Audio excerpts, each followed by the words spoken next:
দাদা পুরাই সেটা ভাঙা হয়েছে দাদা। অনেকদিন হলো একটি পিকনিক করা হয় না, সেজন্য একটি ছোটখাটো একটি পিকনিকের আয়োজন করা হলো।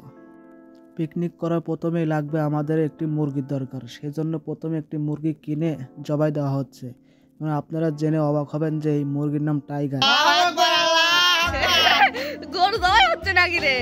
সুন্দরভাবে মুরগি পরিষ্কার করে এখন দক্ষ কারিগর দিয়ে মুরগিটা সুন্দরভাবে পিস পিস করে কাটা হচ্ছে এবং দেখতে থাকুন দক্ষ কসাইয়ের হাতের কাজ। মাংস কাটাকাটির পর এখন সুন্দরভাবে মাংস ধুয়ে নেওয়া হচ্ছে। ছাত্রলীগ দেশের জন্য কিছু করুক আর নাই করুক, আমাদের জন্য একটি সুন্দর প্রযুক্তি দিয়ে গেছে, তা হলো হেলমেট বাহিনী। আপনারা তো বুঝতেই পারছেন, তা কাজে লাগিয়ে আমাদের জনি কাকু কীভাবে সুন্দর করে পেঁয়াজগুলো কুচি কুচি করে কেটে ফেলছে। সকল ময় মশলা রান্নার জন্য ব্লেন্ডারে দিয়ে প্রস্তুত করা হচ্ছে। বিরিয়ানি রান্নার জন্য আমাদের চাউল সুন্দরভাবে ধুয়ে নেওয়া হচ্ছে এবং ধুয়ে নেওয়ার পরে কিছুক্ষণ চাউল শুকিয়ে নিতে হবে।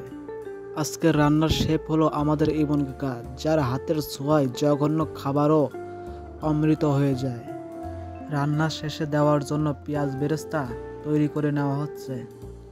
মাংস রান্না করার জন্য প্রথমে আমাদের পেঁয়াজ, আদা, রসুন সব কিছু বেটে নেওয়া সকল ময় মশলা দিয়ে একটু কষিয়ে নিতে হবে।